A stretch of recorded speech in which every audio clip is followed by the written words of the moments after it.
Chapter 19, page 111. Minli started awake as she heard the scraping of the door against the dirt. The moonlight streamed in from the window, lighting the bare hut.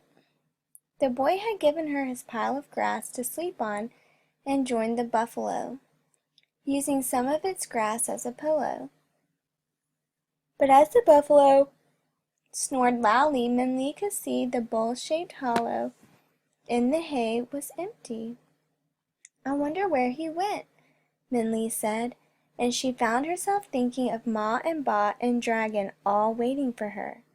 Suddenly the room seemed to ache with loneliness. The boy must be meeting his friend, Minli realized, and unable to control her curiosity, she crept to the window to peek. Yes, the friend was there. Minli was startled when she saw her.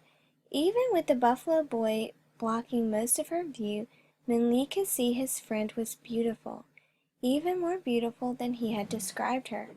She seemed to glow like a pearl in the moonlight, and her deep blue silk dress seemed to be the same color as the sky.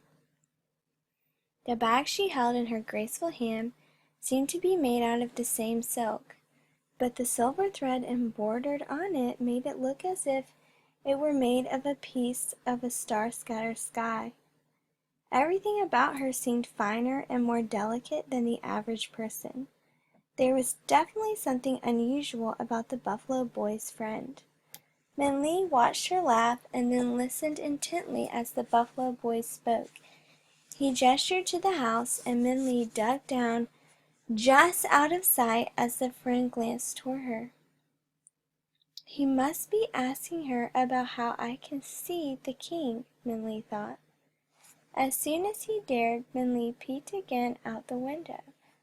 The buffalo boy's Fred had her eyes closed toward the sky, as if listening to the wind.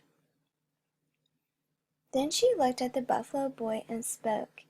He nodded, and the girl smiled at what Minli imagined was the buffalo boy's enthusiastic thanks. Minli sat down on the wooden stool. She knows a lot of things, the buffalo boy had said about his friend. After seeing her, Minli was ready to believe it. "But who is she?" Minli asked out loud. And just then the buffalo boy came back inside. "Oh, you're awake," he said when he saw Minli. As much as he tried, he couldn't hide the leftover smiles and laughter from his visit. His eyes sparkled as he sprawled himself out on the bed of grass. "I talked to my friend. She said that the king might be at the Market of Green Abundance tomorrow morning. But you are going to have to find him yourself." "Really?" Minli said.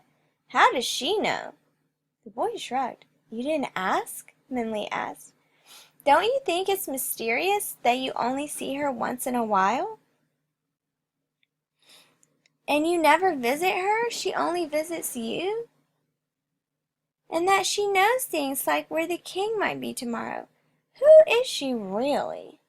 "She's my friend," the boy said simply.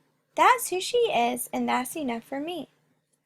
As Minli looked at the buffalo boy, aglow with happiness against his poor surroundings, she saw it was enough for him.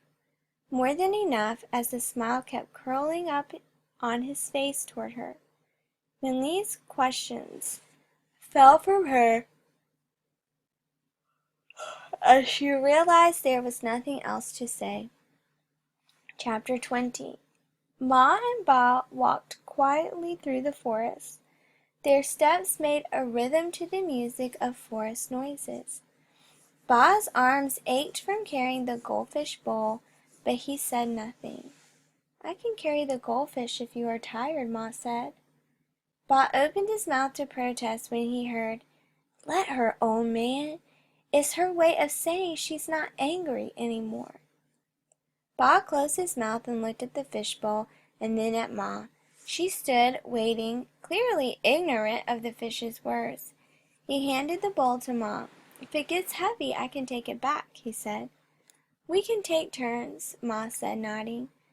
Ma was carrying the fishbowl when the night fell and they came back home to the village. The neighbors saw their return and all crowded around as if they were selling good luck. Did you find Min Li? They asked. Where is she? Where did you get a goldfish? Both Ma and Ba shook their heads over and over again. No, they said, we didn't find her. We don't know where she is. The goldfish is from the goldfish peddler. We followed his footprints thinking they were Min Li's. And we decided, Ba finally said, to come back and wait. After she finds Never-Ending Mountain, Min Li will come home. Wait for her, one of the neighbors said. How can you let your daughter search for Never-Ending Mountain? You are just as lost as her. We tried to find her, but now we do not know where to look, so we will wait, Ba said, and then glanced at Ma, who, through her lips tightened at the neighbor's words, did not disagree. We trust Min Li. She will come home. And then Ma and Ba went into their house, leaving the sea of shaking heads behind them. Ma placed the goldfish bowl on the table and quietly began making dinner. A soft breeze seemed to blow in the moonlight, spilling it through the open window and lighting the bowl like a lantern. Ba looked at Ma cautiously. Her face looked very weary, but the gentle wind that rippled the bowl's water seemed to smooth the creases of her face. And when the cloud-white rice was finished, Ma took her chopsticks and fed the fish from her bowl.